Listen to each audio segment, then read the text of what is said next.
We begin our opening session regarding the topic of the sin of racism. I would like to begin with prayer, and as I was contemplating the prayer, I thought there's no better prayer than the one that has been attributed to St. Francis, the prayer for peace. So please join me in the quiets of your heart in offering this prayer. Lord, make me an instrument of your peace. Where there is hatred, let me sow love. Where there is injury, pardon. Where there's doubt, faith. Where there's despair, hope. And where there's darkness, light. Where there's sadness, joy. O divine Master, grant that I may not so much seek to be consoled as to console, to be understood as to understand, to be loved as to love. For it is in giving that we receive, it is in pardoning that we are pardoned, and it is in dying that we are born to eternal life. Amen. It is a privilege and honor for me to introduce to you this day Dr. Tobias Winright. I first came to know Dr. Winright at Simpson College back in the early 90s, mid 90s.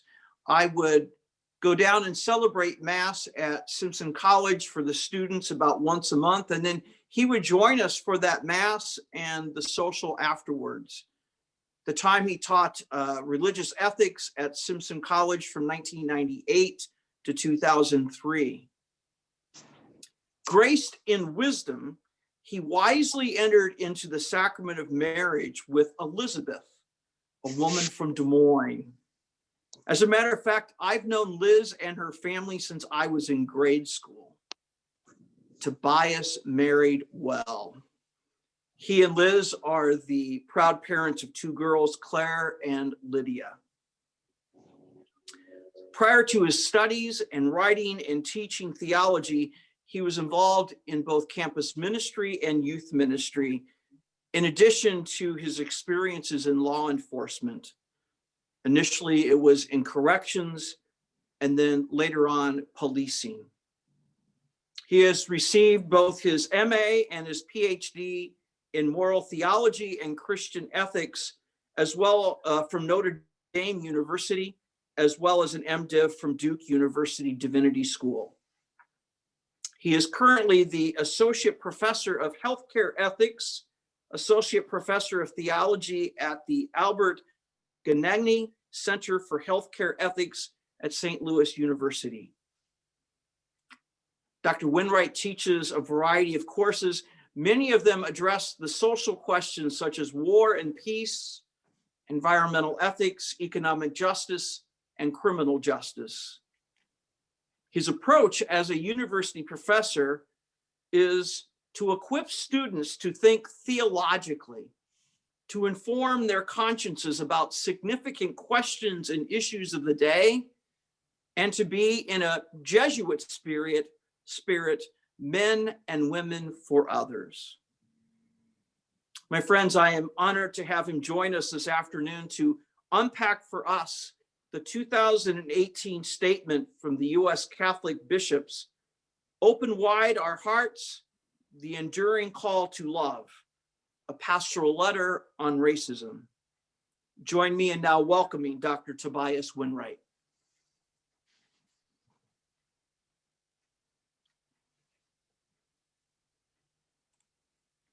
Thank you very, very much, Father Michael.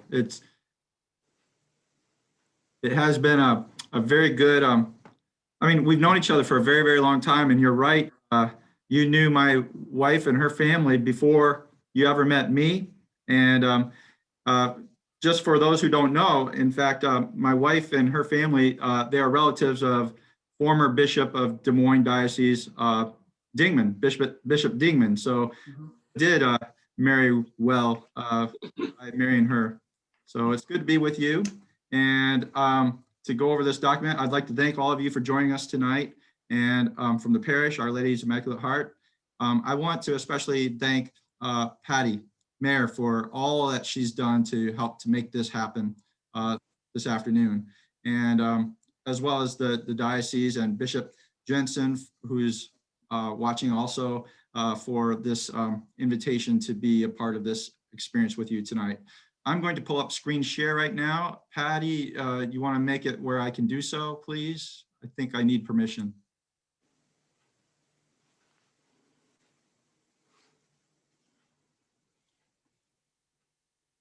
It's still not allowing me, Patty. There it goes. Able to now. Thank you.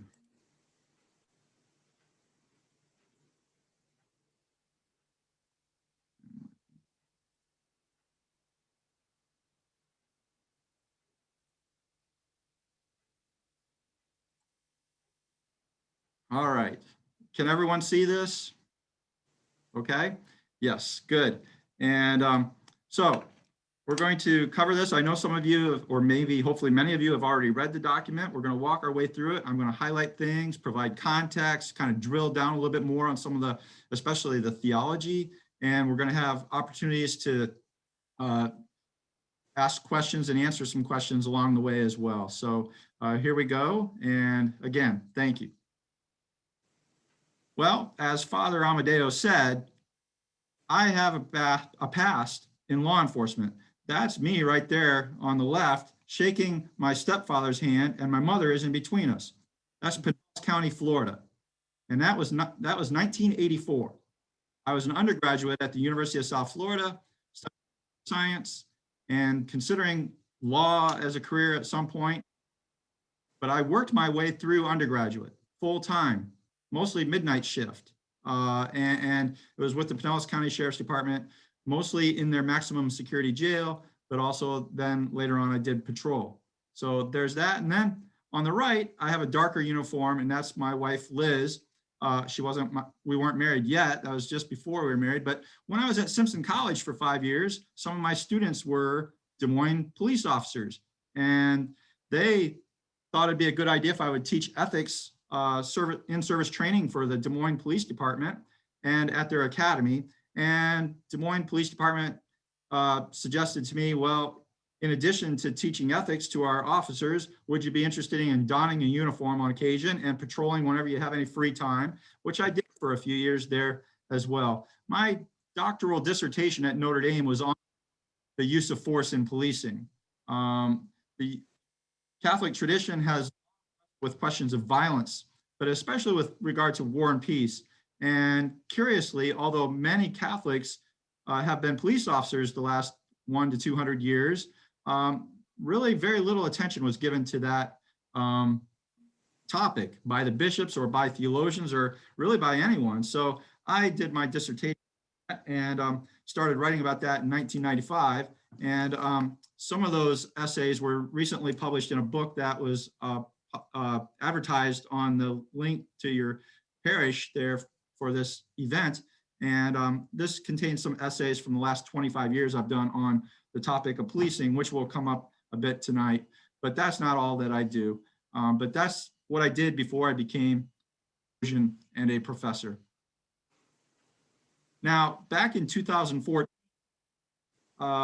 here in St. Louis, Ferguson, which is a suburb of St. Louis, but also then in the months and actually the years after it, we've had a lot of national news headlines regarding policing and regarding the shootings of African-American men especially. So I've been very busy. I mean, I've always been busy, but the last several years have been especially busy with regard to this topic, the topic that kind of brings together my writings about violence and use of force and policing, but also I've taught a course on Black theology and social justice for, well, since 1998. One of the things I inherited when I went to Simpson College, believe it or not, was the expectation that I would teach a course at Simpson College on Black theology and social justice. So this has been a topic that's been near and dear to my heart. And I used to have my students at Simpson College spend a lot of time at the Catholic Worker House in Des Moines, the Dingman House, as well as do a lot of other things in Des Moines in order to, well, as we're going to see later on, encounter the other and to listen to those stories, as the bishops suggest that we do in the document that we're studying tonight. After that event in 2014 in Ferguson, I actually wrote an article. I was asked to write an article for this national magazine called The Christian Century. It's actually a Protestant, mainline Protestant magazine, but it's ecumenical. And they asked me to write a story about my thoughts on what happened in Ferguson, and it was the cover story there. And then more recently, just this past summer, I was asked to write a piece on race, white privilege, and policing for The Tablet, which is an international Catholic magazine in London. So this is more evidence of the timeliness of our topic and how busy we've been. Now, I am a Catholic moral theologian. I teach theology and I teach ethics. And ethics has to do with whenever we use these words ought or should with regard to human conduct. Is this moral or is this immoral? Is it a sin? Is it not? And a subset within Catholic moral theology is called Catholic social teaching or Catholic social thinking, the Catholic social tradition. And unfortunately, a lot of people don't know about it. And a lot of people call it our best kept secret, which is sad. It shouldn't be a secret at all, but it has to do with the rights and wrongs about our activity, not only as individuals, but as societies and groups and institutions within nations and within the world. I just used the phrase Catholic social teaching. This actually refers to the official teaching, basically, of the bishops, of the Vatican, of popes like Pope John Paul II, Pope Benedict XVI, Pope Francis. So Catholic social teaching usually refers to what the magisterium has shared, and there's major documents. The document that we're studying together tonight is actually an example of this. It's actually an expression of, an example of, an application of Catholic social teaching to an issue. There's also Catholic social thought, which is a little bit wider. That includes, well, that includes me. I write and teach and publish that tries to reinforce, clarify, maybe advance Catholic social teaching on certain questions. Then there's the Catholic social tradition, which actually goes all the way back to Scripture, but anything that has to do with social justice, about human dignity, those kinds of things, but that encompasses both Catholic social teaching and Catholic social thought.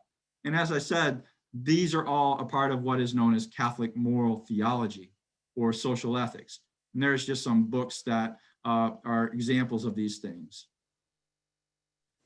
The Catholic social teaching, it goes way back even before 1891, but most scholars, as well as magisterial documents, tend to refer back to Pope Leo XIII's Rerum Novarum, which was on the condition of labor in 1891, just over a century ago. And what was going on at the time? Industrial revolution, urbanization, miserable working conditions. I mean, you didn't have a 40-hour work week. It was twice that. You had children working. You had no social security. You had no workers' compensation. It was just terrible conditions for many, many, many people. And in response to that, there were revolutions that were surfacing, riots. Marxism tried to step in to provide an answer to that. So Pope Leo XIII, he was actually very critical in this document of not only collectivist socialism like Marxism, but he was also very critical of individualistic, laissez-faire, unregulated capitalism. And so that document, it addressed economic justice. And it kind of paved the way for many, many subsequent documents all the way to this day. Just this past fall, Pope Francis issued the latest encyclical, which is a major document on Catholic social teaching. And the latest one was Fratelli Tutti. And there will be some references to that in what follows as well. So there's many, many of these documents. Saint Pope John Paul II, he issued many in this tradition. Laborem Exercens on the condition of labor, you know, that it's not on conditional labor, but it's on work, on human work, and it is right in line with this tradition here, this trajectory that I'm outlining. So what we're doing tonight fits within this. Major themes of Catholic social teaching. Hopefully you've heard of some of these, but the cornerstone, the foundation is the dignity of the human person, the life and dignity of the human person. But there's many, many others here. The call to family, community, and participation, that'll come up in what follows. Not only do we have rights, but always in tandem with rights are responsibilities. So we might have freedom of speech, but why? So that we can communicate within one another in order to speak truthfully to one another, in order to advance in truth together. It's not just an absolute right to do whatever you want. It always comes with a responsibility. There's also the option for the poor and the vulnerable that goes all the way back to the Hebrew scriptures, the Old Testament, the poor, the marginalized. There's a special emphasis on caring for those who are most vulnerable and most in need. Dignity of work and the rights of workers, solidarity, which is a virtue, it's a compassion. It's not just a feeling of empathy, but it's a commitment to one another. In 2015, Pope Francis issued a major encyclical on it's called Laudato Si, on caring for God's creation. And so there's a lot more attention now to environmental justice. Pope John Paul II emphasized that in the World Day of Peace message, and Benedict XVI the same. And then you've got all these principles here, and some of them have come up already. Human dignity, respect for life, the principle of association. We should be able to gather and collaborate together. Participation, the preferential option for protection for the poor and vulnerable. Stewardship, subsidiarity. I'll come up to talk more about that in a little while as well. Human equality and the common good. So these are major themes of Catholic social teaching, and hopefully perhaps you're already seeing some connections to what we'll be talking about tonight. The topic of tonight, racism, as you're going to see, is contrary to these principles and these themes.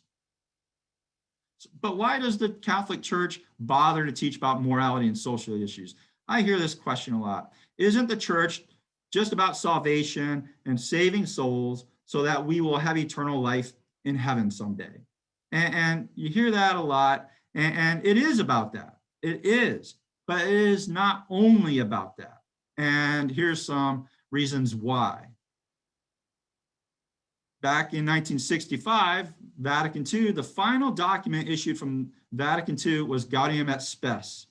And here is just one paragraph. There's so many more, and I try not to use too many words, but this is worth looking at together.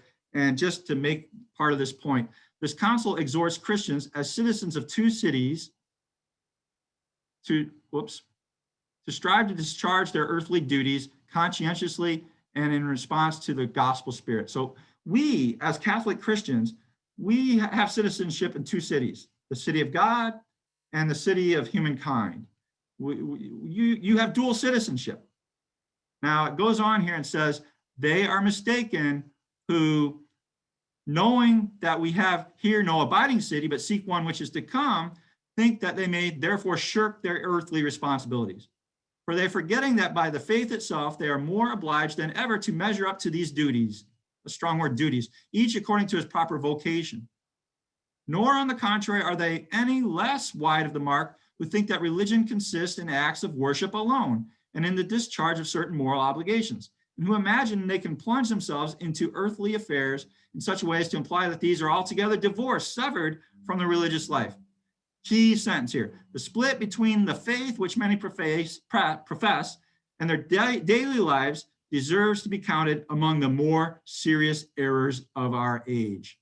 That's strong wording. One of the more serious errors of our age is this compartmentalization, this separation of our faith from our embodied, lived out life with our families, our friends, our coworkers, our fellow citizens. So this here is saying loud and clear that being Catholic, being a Christian, it doesn't mean an either or. It's a both and. Yes, we are citizens of two cities. Another reason is, this is from Jesus in his Lord, teach us to pray. I mean, a lot of us don't realize that, but have you ever noticed we say, our Father who art in heaven? So there's a reference to heaven. Hallowed be your name, holy are you. Thy kingdom, let's get there someday. Thy kingdom, I can't wait till I get there someday. No, thy kingdom come. Thy will be done on earth as it is in heaven. We pray that. What is God's kingdom? It encompasses heaven, where it is perfectly done and lived out. But we pray that that way, the kingdom way, God's will be done on earth, ultimately, someday, as it is in heaven. Right now, it isn't fully. There's still sinfulness. There's many, we're still finite. We make mistakes. But we should be approximating that more and more, especially those of us who are baptized followers of Jesus. So that's another reason why we should care about what's going on around us. In addition, and the bishops refer to this in this document a number of times, and I'm not going to always refer to everything, but I'm summarizing Jesus' incarnation. So there's a little icon up there, but the incarnation, God became human, fully God, fully human. There's a reason for that. If it only mattered about spirituality and spirit in heaven, there's no use becoming flesh, becoming human, becoming a part of creation. So the incarnation right there is further reason why we should care about creation, about our relationships with one another. This, after all, is why the Catholic Church started hospitals once upon a time, started schools and universities once upon a time, not only to think about getting to heaven, but also to try to make this world a better place in the here and now. So it's not only not concerned about the hereafter, but also about the here and now. Also, the life and teachings of Jesus. If you go read the Gospels, he had much to say about the kinds of questions that are covered in Catholic social teaching, about the poor, about the vulnerable, about those who are left out, the marginalized, the outsider. His teachings about love and mercy and forgiveness and justice and peace. He had a lot to say about these things, especially in the Sermon on the Mount in Matthews 5 and 6. In addition, his death and resurrection.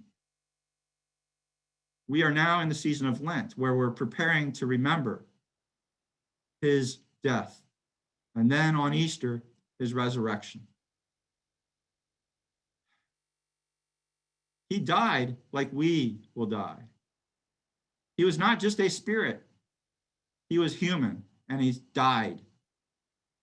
At the same time, he was resurrected by God. He arose and ascended.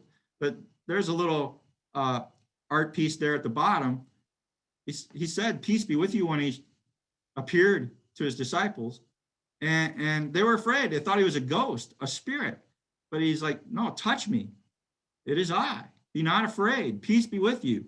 He even ate with them. So the resurrection of the body, we believe ultimately that there's a resurrection of the body. There's a whole new creation. And so this is another reason why we try to do our best to care for what's going on in this world too. Spirit matters, but matter matters too. And matter includes you and me and our fellow human beings, regardless of the color of their skin. They matter. Father Brian Massingale, he is a moral theologian like me. I met him in the early 90s while I was at Notre Dame. He was there for a conference, and he now teaches at Fordham University. This book here is one that I use in my classes quite a bit, Racial Justice in the Catholic Church. It was published in 2010, so it does not include attention to the document we're studying tonight, which is 2018, but it does study the previous documents by the bishops, and as well as any attention theologians or others gave to it, which is very little, curiously. United States Catholics from bishops to clergy to theologians,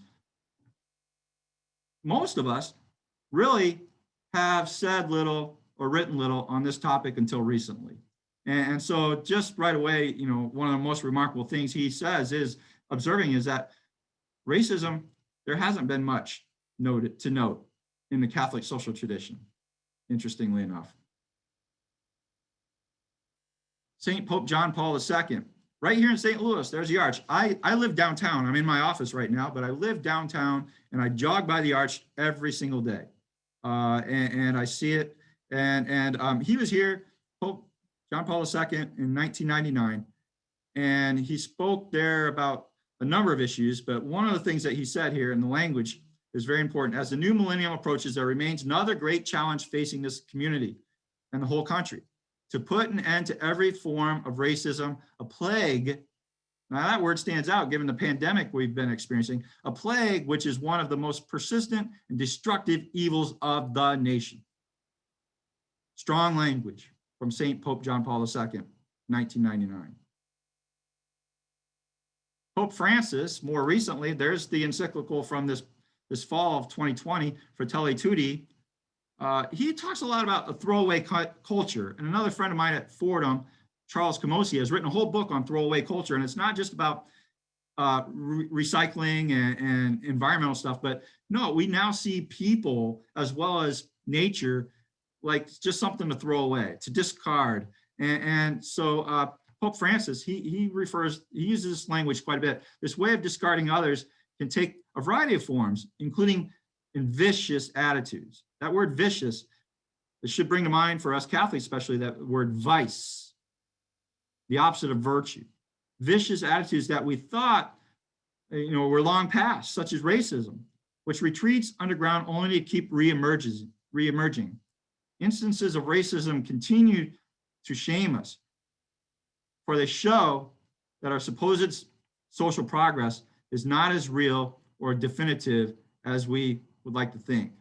And like John Paul II, he says racism is a virus.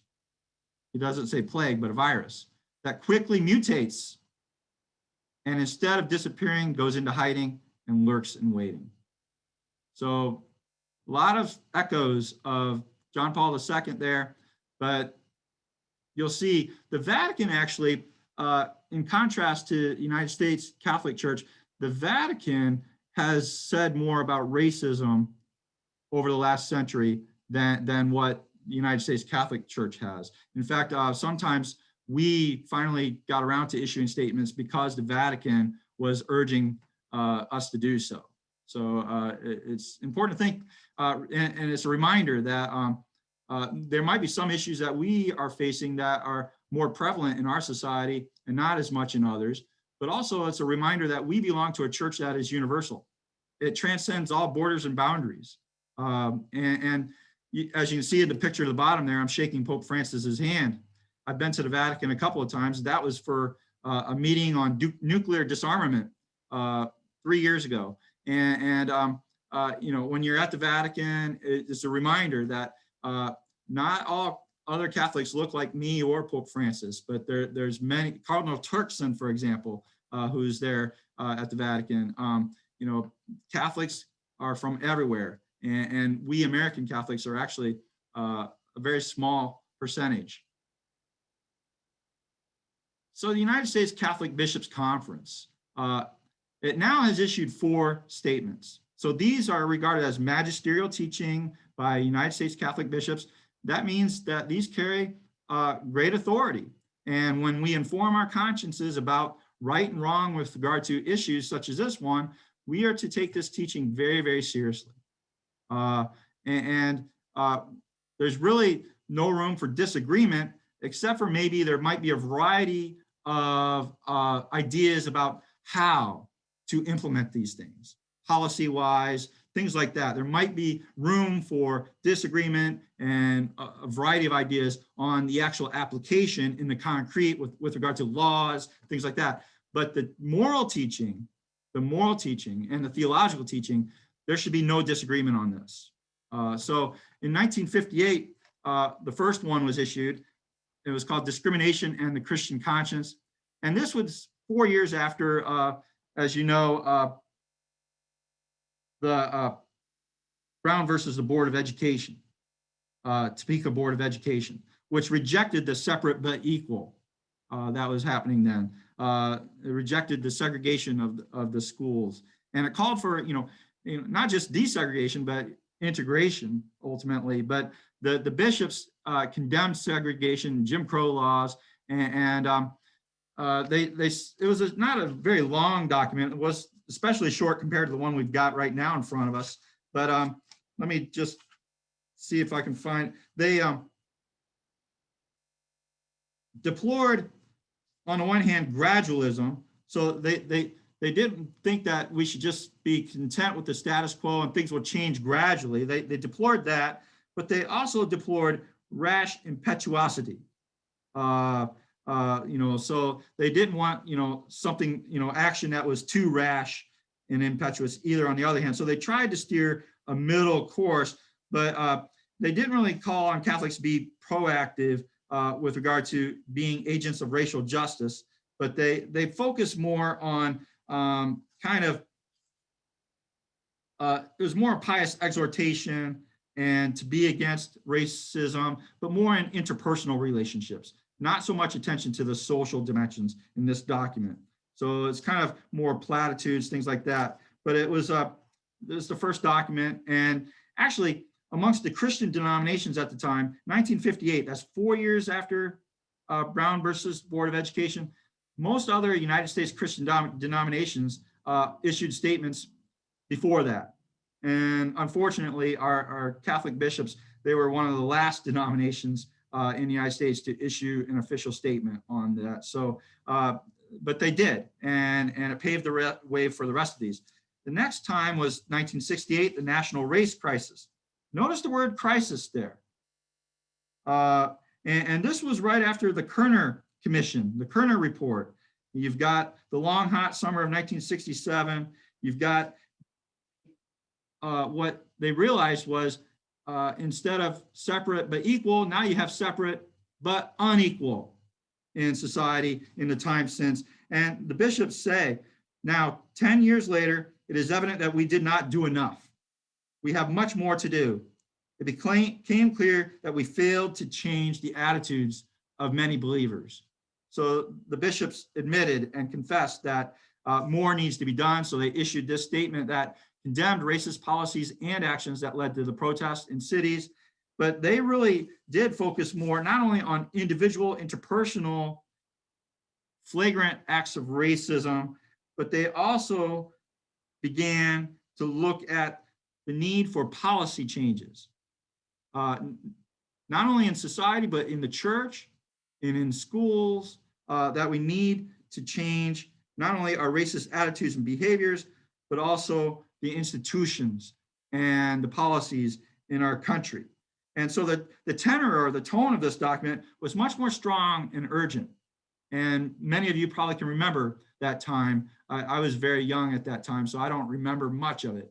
But there was a lot of turmoil, Vietnam War, things like that going on. Unfortunately, that document did not get that much of attention either. And there were many other things going on that got more attention. In 1979, Brothers and Sisters to Us highlighted the structural and institutional forms of racial injustice even more in the economic imbalances of United States society. And in this document, they talked not only about the de jure discrimination of the past and segregation, things like that, but also the ongoing de facto discrimination and racism going on in the United States. So they talk about how this de facto discrimination, segregation, racism, it could not be eradicated simply by passing laws against it. Overcoming it requires positive actions and innovative programs. So what was going on, if you might recall at the time, busing was going on, school desegregation. It's actually at this time, there was a recession as well. And we've seen it lately again, but in the 1970s, there was the rise, the re-arising again of right-wing extremist groups such as the Ku Klux Klan and neo-Nazi groups. So the bishops, issued this document to try to respond to that, all these things even more so. So our document for tonight, it follows up on those three. And in preparing for this tonight, I could see elements of all three of these previous documents in it. And it seems like each document kind of builds on the previous ones and goes a little bit further. So open wide our hearts. It's, well, right away, one change. Notice how the 79 document was titled Brothers and Sisters to Us. Who is the us? That was still written from a perspective that persons of color, African Americans and others, they are our brothers and sisters to us. It's assuming that, the us, it's not also them, they're a part of us. We are us all together. Notice that our current document is open wide our hearts. It's no us versus them or something to us, but the us, our, that's all of us, more and more. And so that was approved November of 2018 by 241 to 3 yays versus nay and 1 abstention. So that's pretty loud and clear. I mean, you can't, well, you could get better than that, but it's rare that you see a vote that stark like that. So opening the pastoral. And where you see quotes, these are some lines from the text that I think are some key ones that I highlighted. All who seek to open wide their hearts through prayerful engagement with this letter are invited to pray, listen, study, reflect, and respond. Now, this is an invitation. And pray. We open with prayer tonight, the prayer of St. Francis, one of my favorites. To listen, to study, to reflect, and respond.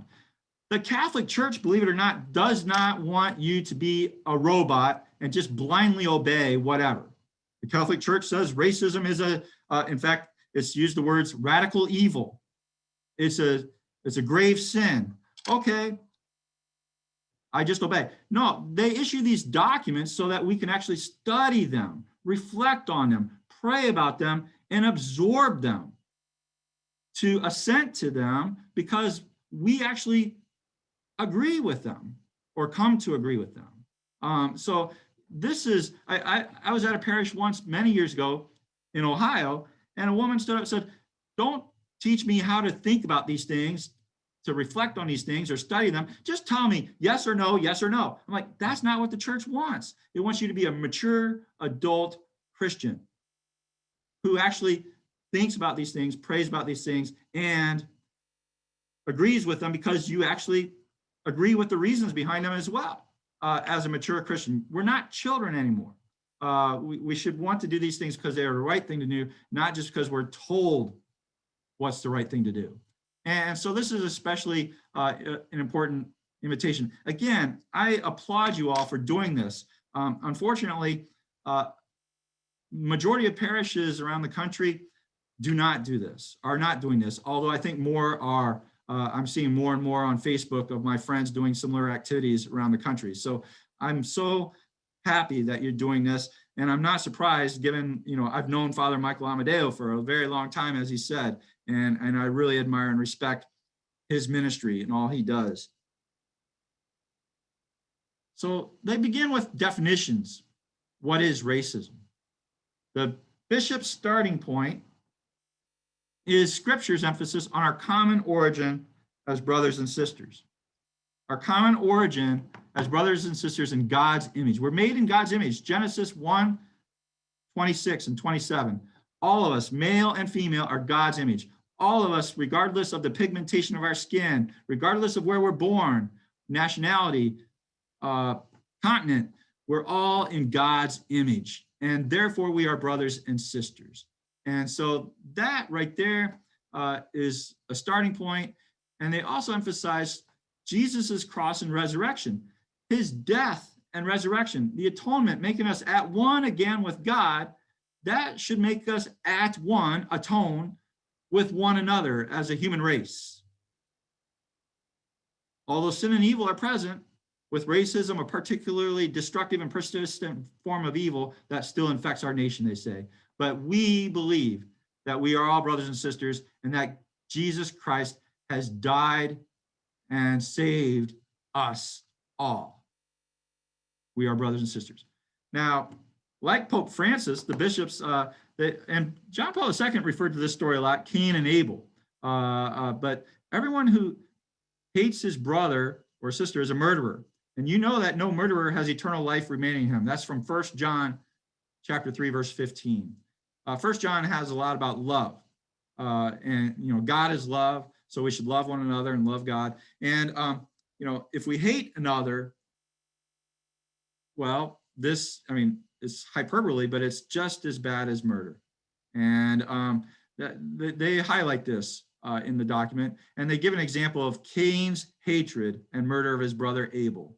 So some of you have heard me before, and I was there in 2002, but usually with serious topics, I don't do a lot of wordplay and jokes a lot, but a lot of people ask, well, normally when I talk about Cain and Abel, I say, that's what Adam and Eve did after they left the Garden of Eden. They raised Cain because they were able. That helps people to remember that story. But Cain murdered Abel, and that was the first murder recorded in Scripture.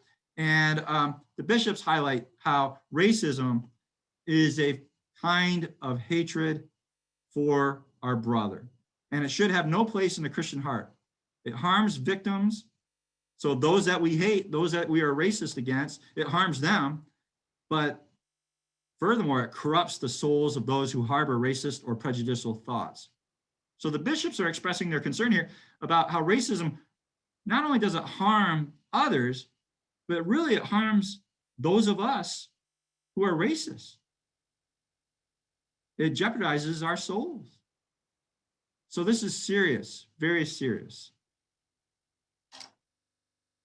Racism, they say, arises when either consciously or unconsciously a person holds that his or own race or ethnicity is superior, and therefore judges persons of other races or ethnicities as inferior and unworthy of equal regard. So the key words there, either consciously or unconsciously. We'll come back to that later on, but it's not just something that is overt, but sometimes it's covert. We might not even be aware of it. So racist acts are sinful because they violate justice. They fail to acknowledge the human dignity of the persons offended. So it's a sin because it's a violation of the virtue of the principle of justice. It can be an unconscious bias. So I don't want to bias you, to do a wordplay on my name, but we're all biased, and a lot of it is unconscious. So it may be a bias found in our hearts, placed there unwillingly or unknowingly by our upbringing and our culture. That article I did for the tablet last summer, I reflected a little bit on my own childhood. I was originally born and raised in Northwest Ohio, Northeast Indiana, on a farm.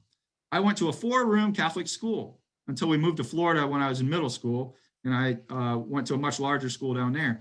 But I remember the very first time I encountered a boy with black skin in Fort Wayne, Indiana, at a Kmart. Fort Wayne was the nearest city. Toledo and Fort Wayne, they were about equidistant from us. And I said out loud, louder than I'm saying right now, "Dad, Mom, look." And the words that followed were words that I learned from them, and I did not know that they were wrong, but they were offensive words that I cannot repeat. So racism, it can be unknowingly introduced in our hearts, our minds, by our upbringing, by our culture. But it also can be present in deliberate sinful acts. Lynching would be probably the worst one we can think of, but you can probably think of many deliberate sinful acts of racism. It is both individual and social. So as I said earlier, some of the earlier documents focus more on the individual level. Don't tell bad jokes and things like that. But more and more attention has been given to the social. Well, given what I just said too about how it's unconscious, it's something that's socially learned. through our families, through our institutions, through the systems. And so it's all these things. And as I said there's de facto segregation. There's been mass incarceration. I mean, it is, the data shows that African-American males are disproportionately killed by police officers, or disproportionately executed on death row, or disproportionately incarcerated in prison. I mean, as a deputy sheriff, my real earliest encounters with people of other hues of skin color was when I worked in criminal justice. So it's not an accident. Other examples are symbols of hatred, segregation, discrimination, things like that, nationalist ideologies, xenophobic rhetoric about foreigners, immigrants, refugees. These are other examples. Now, the bishops call it also not only a sin of commission, but a sin of omission. When individuals, communities, and even churches remain silent. Thank God you are not remaining silent. You're studying this document. And many of you are acting, or you're going to act against racial injustice. You know, at Mass, we often confess to Almighty God and to you, my brothers and sisters, that I've greatly sinned in my thoughts and in my words, in what I've done and in what I have failed to do. Sin of omission. So they're hitting as many bases as they can on this topic. So I'm going to pause there. And if you've got your camera, photograph these 3 questions, and Patty's going to put you in your groups, and we'll give you about 5 minutes to take a break and discuss these questions together, and then we'll resume. Welcome back. Let's move along. So I know that I'm of the time here. I know there's not enough time, but I want to make sure we get through a lot. And maybe we can follow up on this someday, or you all can together. So another key word that comes up in the next section of this document is conversion. And Pope Francis says, let no one think that this invitation is not meant for him or her. And the bishops say all of us are in need of conversion. Conversion is not just a one, time thing. It's a life thing. It's ongoing. And so it's an ongoing invitation as well. And the 3 major portions or components of this section is do justice, love goodness. Some Bible translations say mercy, kindness, and be humble. So we'll walk through these. These are inspired by Micah, the prophet Micah. Do justice. And they begin with a quote from Pope Benedict XVI. For a nation to be just, it must be a society that recognizes and respects the legitimate rights of the individuals and peoples. So human rights, they actually precede or exist prior to society. I have to make this point all the time to my students. They think they have rights because they are Americans, or that our country gives them rights. Well, even our own Declaration of Independence says, we hold these truths to be self-evident that all, have these rights. It's not just an American thing, and exists prior to society, prior to nations. They are inherent. They are not given to us. Governments protect them and promote them. They don't give us these rights. And another thing that the bishops highlight is God is a Trinity, Father, Son, Holy Spirit. We're made in God's image. That means we are social. We are made for communion. Pope Benedict emphasizes this all the time, that we are made for love, to love God, to love neighbor. We are made for communion with other. And that does not stop with only those who look like us. That means to anyone. We are made for communion. And justice is right relationship with God and one another, and with the rest of God's creation. Justice incorporates and encompasses all these kinds of relationships. Sin actually violates these relationships, injustice. The bishops also draw from St. Augustine, who described humanity's fallenness as permeated by lust to dominate, concupiscence, the lust to dominate. A lot of times we just stop with lust, but it actually is the lust to dominate when we make others an object, a thing, not a fellow subject. That is what Augustine associates with original sin. And the bishops, whether recognized or not, the history of injustice is done to so many because of their race flows from this lust to dominate the other. And as for us Christians, even when we are freed from original sin, that lust to dominate by baptism, we continue to struggle with overcoming temptation and sin in our lives. We do.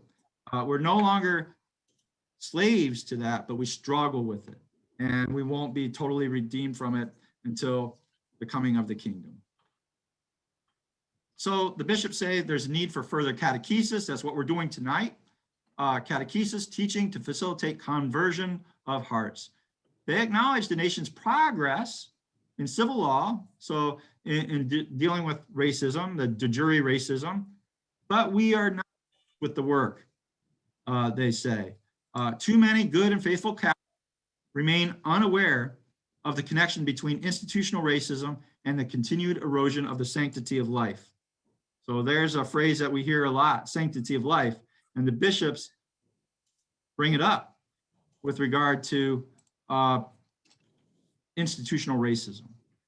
The nation has done very limited formal acknowledgement of the harm done to no moment of atonement, no national process of reconciliation, and all too often a neglect of our history. So again, the bishops are pretty clear here that we still have our work cut out for us. We are not finished with the work as Catholics and as Christians.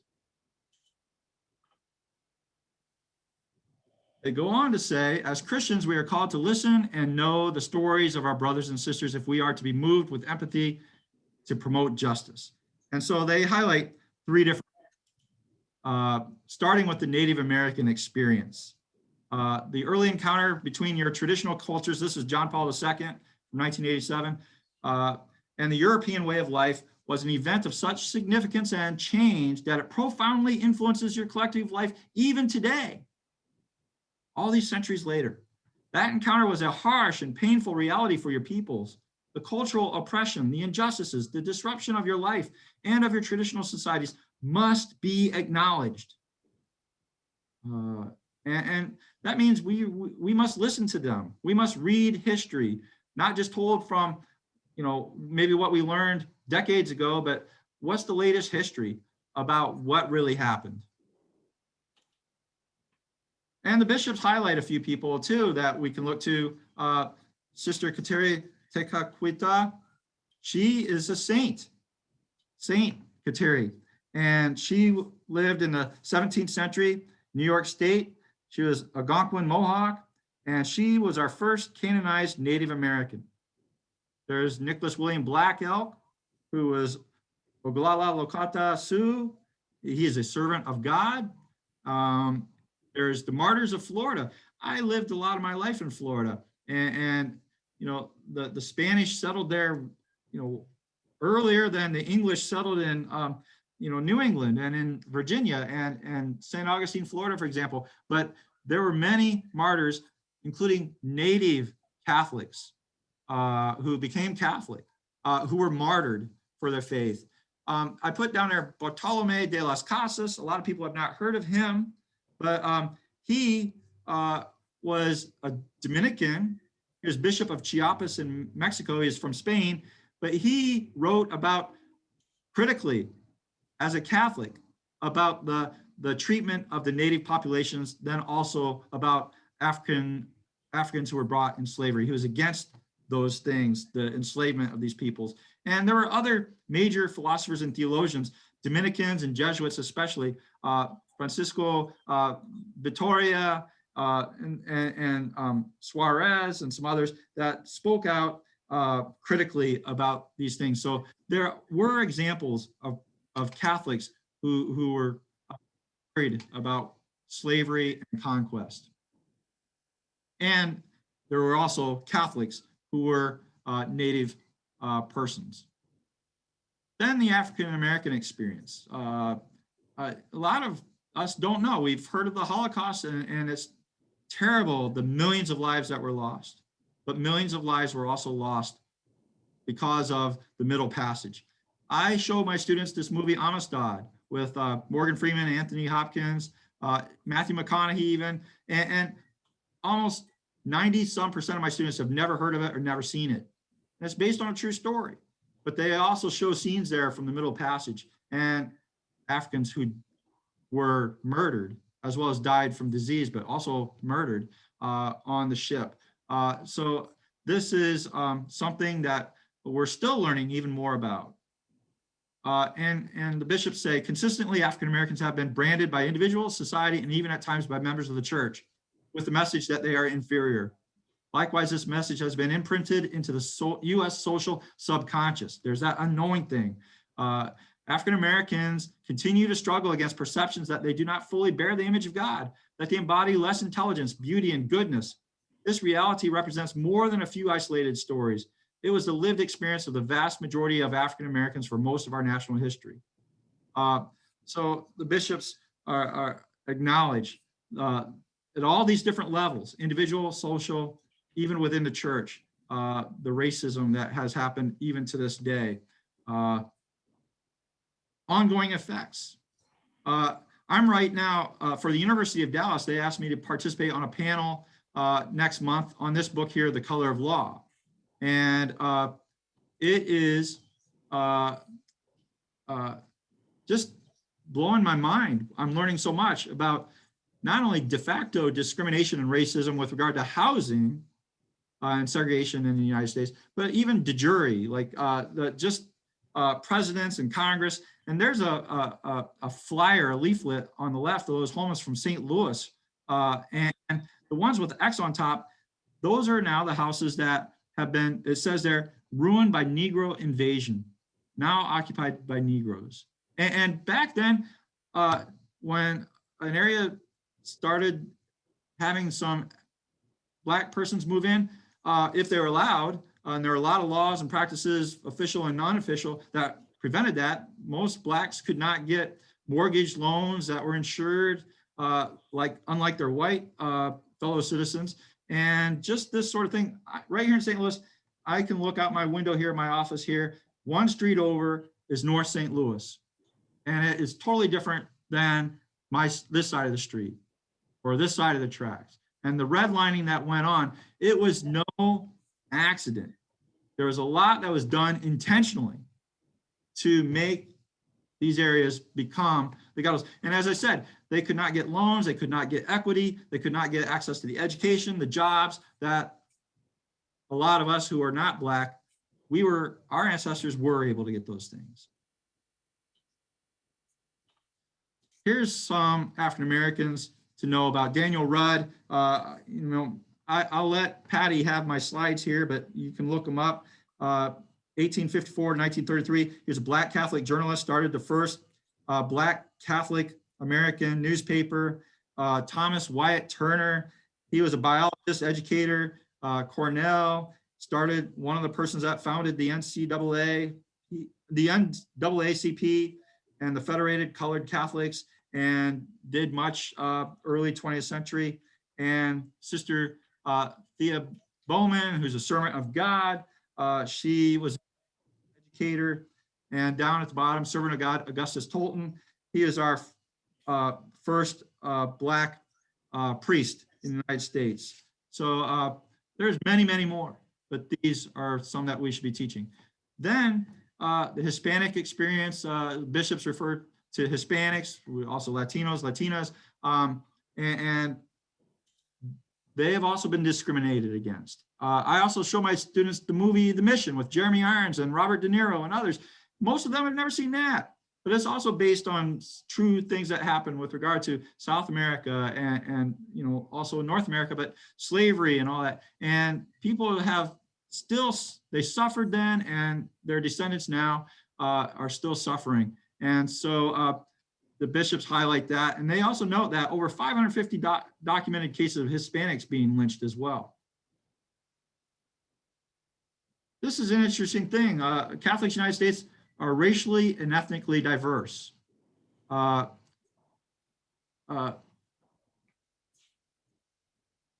Roughly 6 in 10 Catholic adults are white, 1/3 are Latino, and smaller shares identify as Black, Asian American, or with other racial and ethnic groups. But the data shows that the share of U.S. Catholics who are Latino has been growing and suggests that this is likely going to continue to grow. Indeed, amongst Catholic millennials, young people, there are about as many Hispanics as whites. So it's almost 50-50 right now, whites and Hispanics as amongst young Catholics. That's the future. And I put in a thing here to remember, that's actually an old engraving of the church where I was baptized and received my first communion in Northwest Ohio. In the 1870s, it was actually burned down by a gang of bandits who actually were, they weren't KKK, but they were racist. And once upon a time, we should remember, we Catholics were also victims of this sort of hatred for the other. And we should remember that once upon a time, we too were strangers here, and how many of our ancestors were treated. And we should not be treating others like our ancestors were treated. Small group breakout number 2. Let's go for it. So the next section is love goodness, which is also kindness and mercy. But most people, the bishops say, would not consider themselves to be racist. I mean, I think that's true. Most of us don't think of ourselves or consider ourselves to be racist. But the bishops say we must be honest with ourselves. Each of us should examine our conscience. So tonight, as we're informing our conscience about this, we are also examining our conscience as we're answering questions or we're going through this and reflecting together. And that's very important. They're inviting us to do. When we begin to separate people in our thoughts for unjust reasons, when we start to see some people as them and others as us, we fail to love. Yet love is at the heart of the Christian life. I mean, if you had to summarize it, 1 John, God is love. Jesus said the greatest commandment, love God with all your heart, soul, and mind and strength. Love one another as yourself. And the bishops say, and Pope Francis says this often, this great commandment of Jesus means that we are one another's keeper. That goes back to that Cain and Abel story. Remember, God's like, Cain, where's your brother Abel? And Cain said, well, am I my brother's keeper? Well, the answer is yes. We are each other's keeper. That's what love requires. And Pope Francis, the bishops don't do this in here, but brings up the Good Samaritan in Fratelli Tutti. He does a wonderful, amazing reflection on this parable. But the Samaritans and the Jews at the time of Jesus, I tell my students all the time, I have for decades, their relationship would have been like, think of Jim Crow law time, post-Reconstruction in the United States, whites only, blacks only, that's how it was between Samaritans and Jews. And there's this guy that gets beaten up, the Jewish guy gets beaten up on the road to Jericho, which was a very violent road, lots of thieves and bandits, all the people listening to Jesus went, don't go there.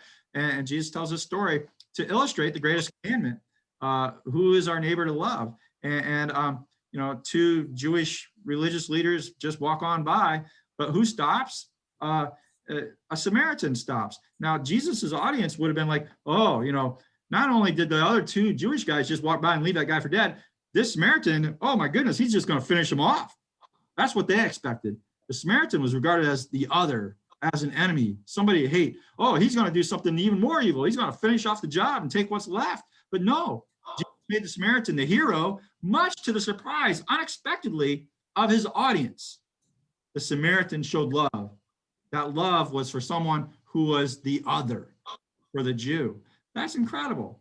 And love also requires justice. Pope Benedict XVI says this: if we love others with charity, then first of all, we are just toward them. And a lot of us get that reverse. We're like, I'll do a little charity. I'll do a little convenient. It's kind of optional. But Pope Benedict said, actually, the thing we should be doing is justice towards others. And love for us Christians means that we go that extra measure. Love compels us, the bishops write, to resist racism courageously. It requires us to reach out generously to the victims of this evil, to assist the conversion needed in those who still harbor racism. Actually, I find that one difficult there. my own family, for example, or friends that I grew up with. It's very hard for me to try to, somehow assist them to recognize these things that I'm still unlearning and recognizing and learning and things myself. So love compels us to do these things and to begin also to change policies and structures that allow racism to persist. Overcoming racism is a demand, not just an option. It's not just something to do if you can conveniently. It's a demand of justice. But because Christian love transcends justice, the end of racism will mean that our community will bear fruit beyond simply the fair treatment of all. So we go above and beyond as Christians, as Catholics. We take the initiative. We do even more. We will bend over backwards to establish this sort of justice for all.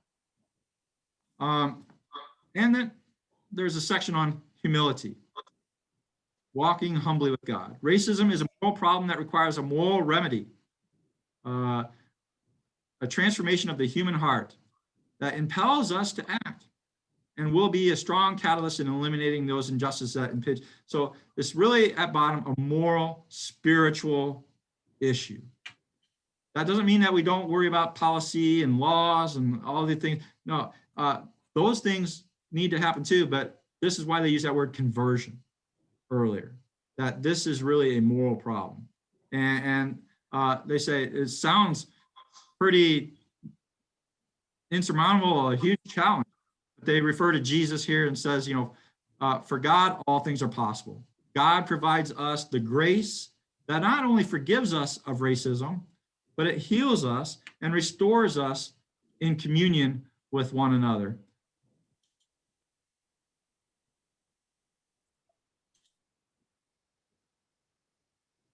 The bishops also bring out here that we need to remember that because of Jesus's death and resurrection, we are a part of a new community, and ultimately there's going to be this entering of the heavenly Jerusalem, a communion of all peoples and nations. So even when we focus on, the ultimate, the goal, heaven, the reminder that it's a communion of all peoples and nations.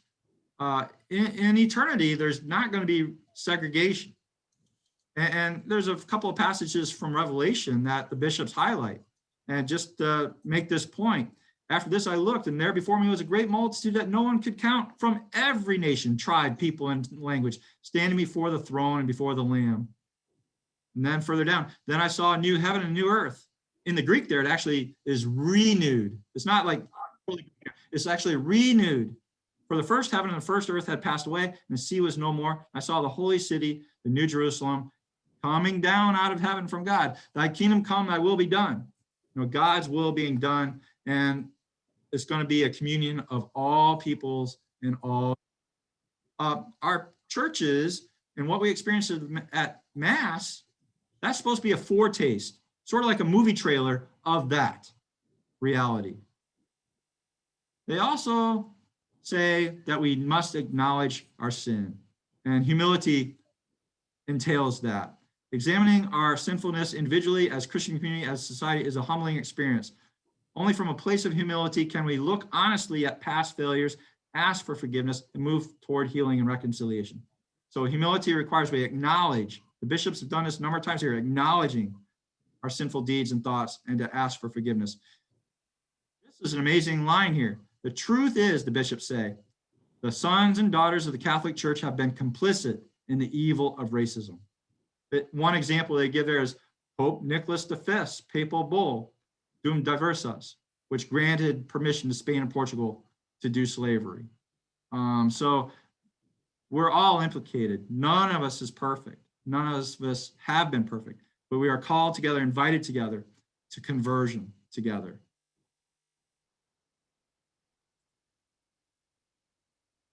So they say that we must acknowledge many times when the church has failed to live as Christ taught.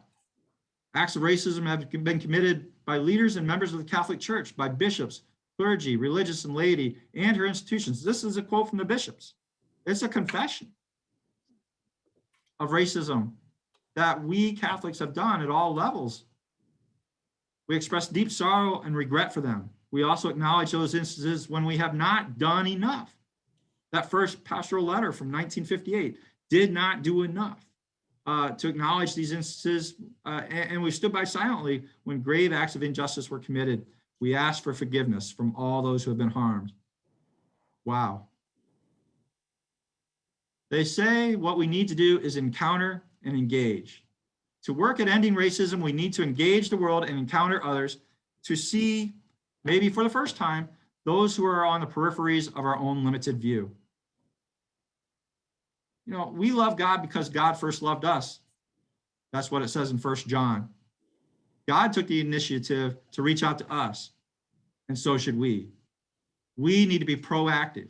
We need to take the initiative to invite others to dialogue, to listen to them, not only to speak to them, like I'm speaking to you now. I'd much prefer a dialogue, but Zoom is a difficult way to do that. To form relationships, examine and address problems together, that principle of participation from Catholic social teaching, to hear the voices and to allow others who are not white to also participate and to come up with concrete actions and to advocate for equality. This is strong. The bishops come right out and condemn racist ideology. Therefore, we affirm that participating in or fostering organizations that are built on racist ideology, the examples they give are neo-Nazi movements and the KKK, is also sinful. They corrupt individuals and corrode communities. None of these organizations have a place in a just society. Very strong language. That is the strongest language yet from the bishops about that. They say that we need to educate ourselves. They encourage visits to Washington, D.C., to visit the National Museum of African American History and Culture. That's a picture of it right there. Also, the National Museum of the American Indian and the Holocaust Museum. I go to Washington, D.C. a lot for conferences, or I've actually been there for meetings with the United States Conference of Catholic Bishops on various other topics. And I love to run. I'm a runner, and I run around the National Mall there, and I watched this building as it was constructed. And the bishops invite Catholics to visit places there, but also places around the rest of the country. They also recommend using National Day of Prayer for Peace in our communities on the Feast of St. Peter Claver, a springboard for encounter and activities. They say we must educate at all levels. This is one example of what we're doing right now, this adult education session, religious education programs, Catholic schools, Catholic publishing companies, a lot of the books, Orbis Books, Paulus Press, things like that, liturgical press, campus ministries, seminaries, colleges and universities have courses on these things. My entire Department of Theology here is reading that book by Brian Massengale right now as we speak, and they're having a Zoom session with Father Massengale on Wednesday to talk about that book so that they can infuse much of this into their courses that they are teaching. And the bishops say, we instruct our priests, deacons, religious brothers, sisters, lay leaders, parish staffs, and all the faithful to endeavor to be missionary disciples, carrying forth the message of fraternal charity and human dignity, to fight the evil of racism, educating ourselves, and by developing and supporting programs that help repair the damages caused by racial discrimination. This means changing structures. Racism can only end, they say, if we contend with the policies and institutional barriers that perpetuate and preserve the inequality, economic and social, that we still see all around us. We cannot accomplish this alone. Here's where they say, partner up with Christians of other denominations. Martin Luther King Jr. there, Baptist. There's some photos from the civil rights era, and much more that can be done today. Conversion, again, Paul, he wrote like he was the first and foremost of sinners. And if you read more about Paul and what he was like before he became a follower of Jesus, there are many people like that who have been converted. Conversion is possible. I mean, there's a difference between optimism and hope. And hope is a theological virtue that we're supposed to have as Catholics. Even when it doesn't look optimistic, it's amazing. It's amazing how people can change. God's grace can transform even the hardest of hearts. So the bishops write, we must never limit our understanding of God, bring about the conversion of even those whose hearts appear completely frozen by the sin of racism. It can happen. It's not easy, but with God's grace, anything is possible. And we are to do our part. Our commitment to life, the bishops say, and this is towards the end of the document. The injustice and harm racism causes are an attack on human life. This is in the catechism. This is very strong teaching in the Catholic tradition and the magisterium about direct attacks on human life are intrinsically evil. They cannot be justified by any circumstances, by any intent. No matter what the intent or circumstances, direct attacks on human life are evil. They are sinful. And racism here is included in that category. It's an attack on human life. And as bishops, the strong language, we unequivocally state that racism is a life issue. Racism directly places brother and sister against each other, violating the dignity inherent in each person. And they say, therefore, we will not cease to speak forcefully against and work toward ending racism. Small group breakout, and then we will conclude. It's gone by very quickly. We've gone through the major points and themes of the document from the bishops, and I've given you questions to consider. There's a lot of resources that they provide. United States Conference of Catholic Bishops, their website, not only this document, but there's other things, resources. And I see that your parish is already doing a lot of these things or has these resources up right there. So there's lots of things you can do to follow up. But I have a few minutes before I need to head home to my family. And if you have final questions that you would like to ask me, if that's all right with Patty, I'm fine with, addressing any questions or comments. Yeah, that's fine with me. I do have a closing prayer. Do we want to maybe do our closing prayer, allow people to jump off if they want to, but if you're willing to stick around for a little bit, there might be some questions after the closing prayer. And Patty, I can't see everyone's hands, so I'll leave that to right. you. Thank you. Definitely. So if you don't mind, I'm going to go ahead and stop sharing yours. I go ahead and share my screen for just a moment to talk about some of the things we do have coming up and our closing prayer. And then I do invite anyone who wants to stick around and ask any questions to feel free to stick around.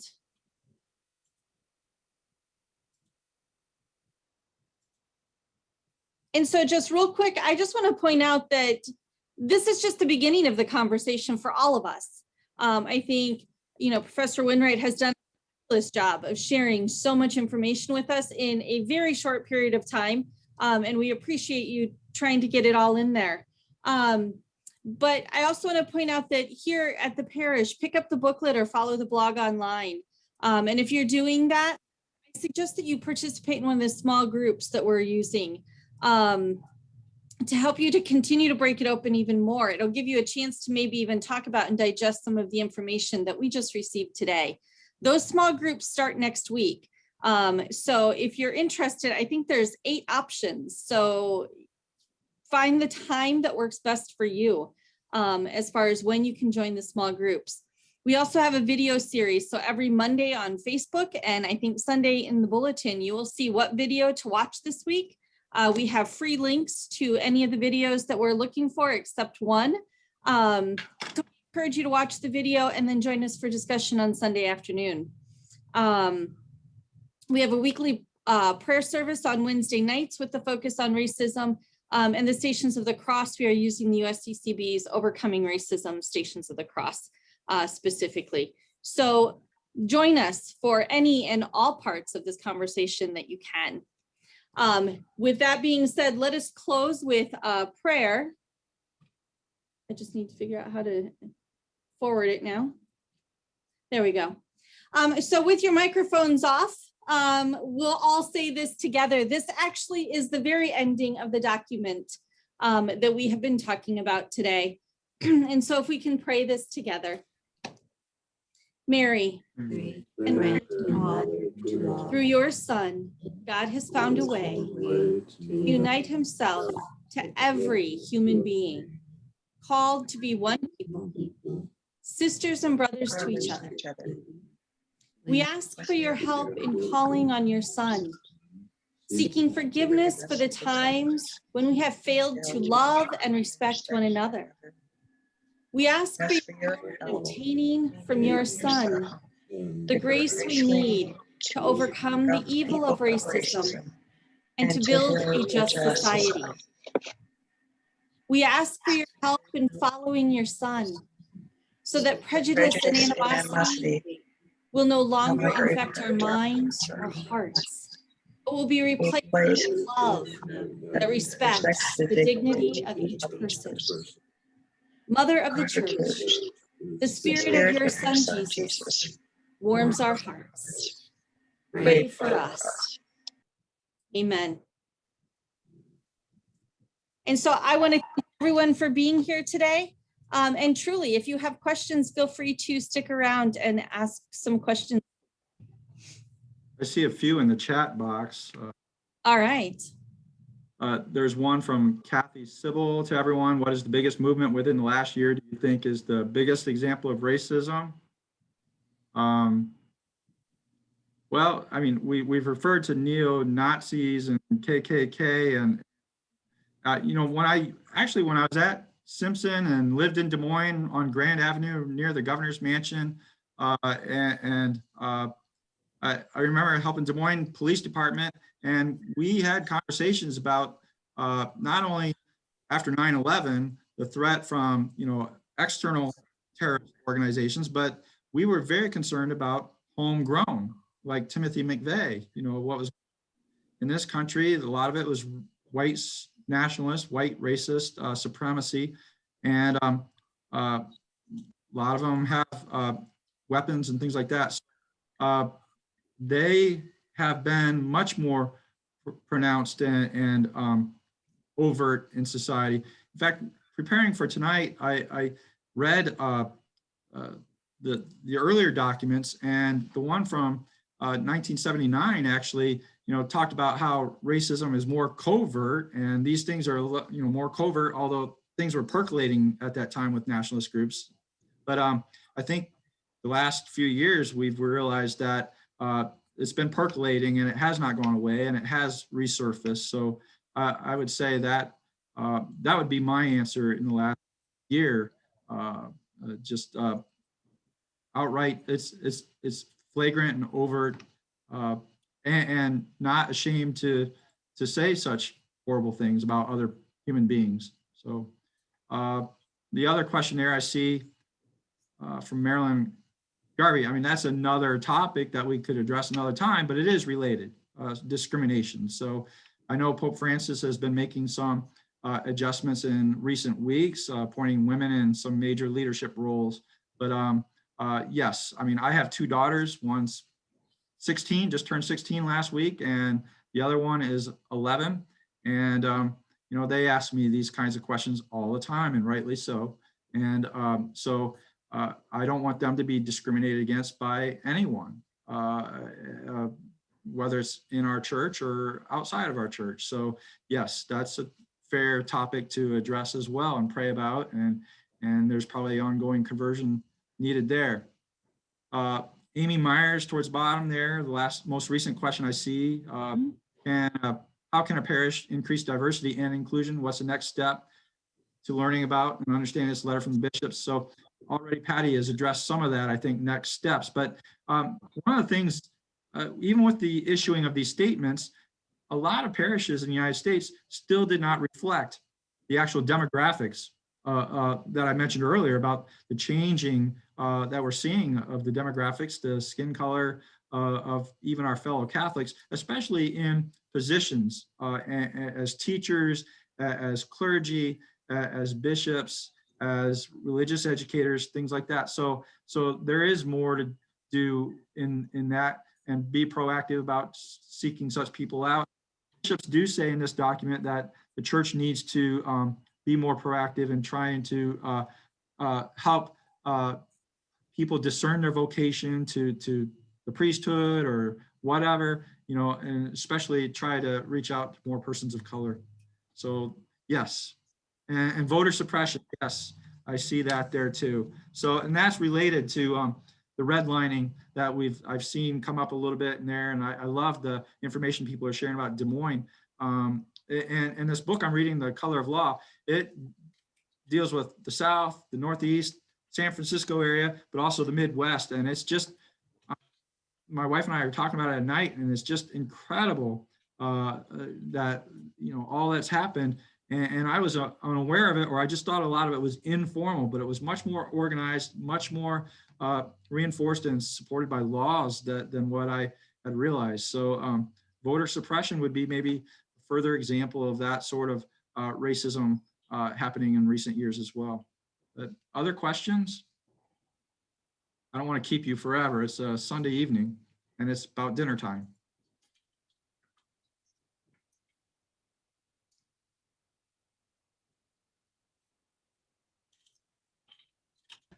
Thank you. Thank you so much for your time.